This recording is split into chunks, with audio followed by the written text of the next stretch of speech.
Bismillahirrahmanirrahim. Assalamualaikum warahmatullahi wabarakatuh. Baik, kami akan mempresentasikan tentang sosiologi konflik dalam materi kekerasan dan perdamaian. Adapun kami dari kelompok 4 yang terdiri dari 3 anggota.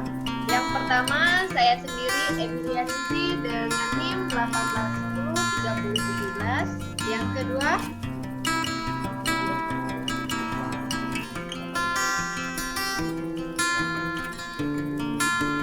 dan yang ketiga, saya Desti Armandani dengan NIM 16103028.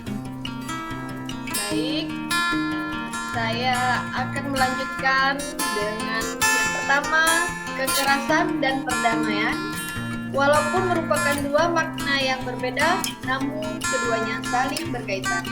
Di mana konflik bisa muncul dalam bentuk kekerasan dan bisa muncul dalam bentuk damai. Menurut Durkheim, kekerasan adalah bentuk irasionalitas manusia. Beberapa kalangan yang melihat kekerasan sebagai bentuk irasionalitas adalah Scipio Siegel dengan 1868 sampai 1913, Gabriel Tanger 1843 sampai 1904, dan Gustave Le Bon 1841 sampai 1931. Adapun pandangan irasionalitas menyebut mental kerumunan atau bisa disebut dengan flawed mentality sebagai naluri instinktif yang hidup di luar kesadaran dan akal sehat manusia.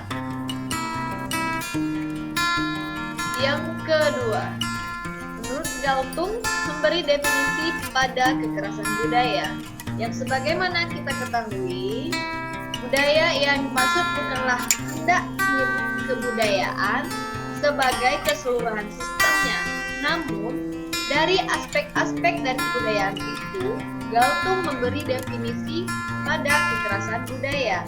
Seperti kekerasan budaya yang dimaksud ialah aspek-aspek dari kebudayaan, ruang simbolis dari keberadaan masyarakat Indonesia, dan dicontohkan oleh agama, ideologi, bahasa, dan seni, ilmu pengetahuan empiris dan formal atau juga disebut dengan logis matematis yang bisa digunakan untuk menjustifikasi atau melegitimasi kekerasan struktural dan langsung. Galtung 1990.2291.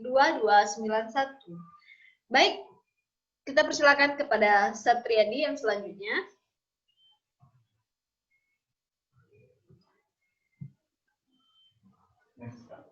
Oke. Selanjutnya kekerasan Model lain. Alternatif perspektif dalam titik kekerasan adalah model yang diciptakan oleh Robert Lake dalam tulisan Williams dan Power 1992 membuat skema definisi kekerasan pada dimensi fisik, psikologis, dan personal institusional. Kekerasan yang dilakukan secara personal bisa berwujud dalam dimensi fisik, psikologis. Kekerasan personal seperti mungkin pemerkosaan dan pembunuhan merupakan aksi fisik, sedangkan pada dimensi psikologis, kekerasan personal muncul dalam bentuk paternalisme, ancaman personal, dan pembunuhan. Karakter kekerasan institusional terlembagakan yang muncul dalam bentuk aksi fisik bisa berupa kerusuhan, terorisme, dan perang, sedangkan secara psikologis muncul dalam bentuk perbudakan, rasisme, dan seks. Baik, kepada Desti kita persilahkan. Selanjutnya, saya akan menjelaskan tentang akar perdamaian. Perdamaian merupakan kata yang mempresentasikan dua hal, yaitu makna sakralitas dan ideal kebahagiaan. Hidup masyarakat dunia dalam alur sejarah klasiknya mengintegrasikan diri mereka ke dalam makna-makna sakral tentang eksistensi kehadiran manusia di dunia kehidupan dan alam semesta yang luas. Pertanyaan mendasar yang menjadi awal mula bagaimana kesakralan dan kebahagiaan hidup diterjemahkan dalam usaha-usaha yang kompleks, penuh cerita, kategori benda-benda, sampai tata cara melakukan pemenuhan kebutuhan material dalam semesta alam yang menyediakan apapun yang dibutuhkan dan sekaligus menyediakan ancaman mematikan. Selanjutnya, kelompok manusia klasik. Kelompok manusia klasik sebelum sejarah, kalangan modernis menyebutkan masyarakat primitif melakukan perburuan binatang di hutan. Belajar menciptakan alat teknologi untuk mempermudah proses penangkapan.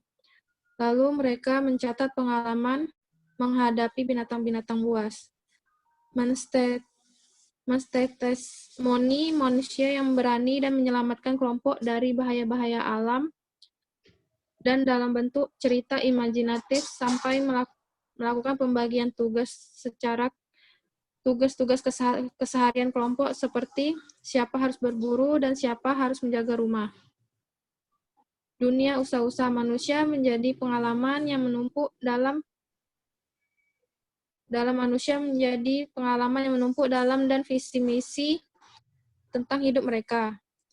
Menjadi pengetahuan matang dan mapan mengenal kesakralan hidup mereka dan bagaimana kebahagiaan bisa diciptakan pada tingkat yang sangat individual sampai tingkat kolektif.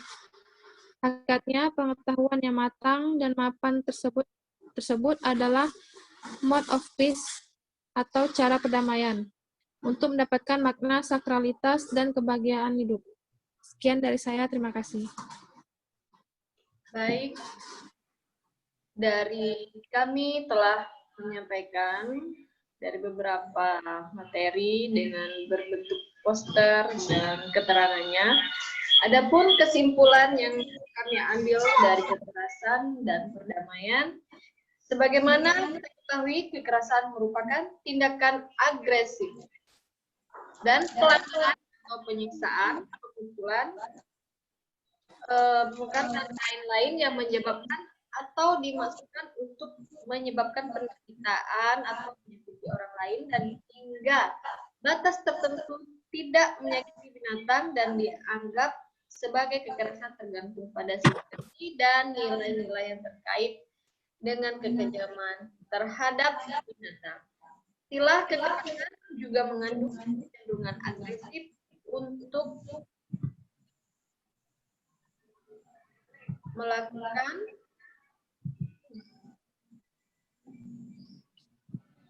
yang merusak harta benda, biasanya dianggap masalah kecil dibandingkan dengan kekerasan terhadap orang. Dan sebagaimana perdamaian adalah konsep suatu persahabatan dan keharmonisan sosial tanpa adanya permusuhan dan kekerasan. Di dalam arti sosial, perdamaian biasanya juga digunakan untuk berarti kiranya sekonflik seperti perang, kebebasan dari rasa takut akan kekerasan antara individu atau kelompok lainnya.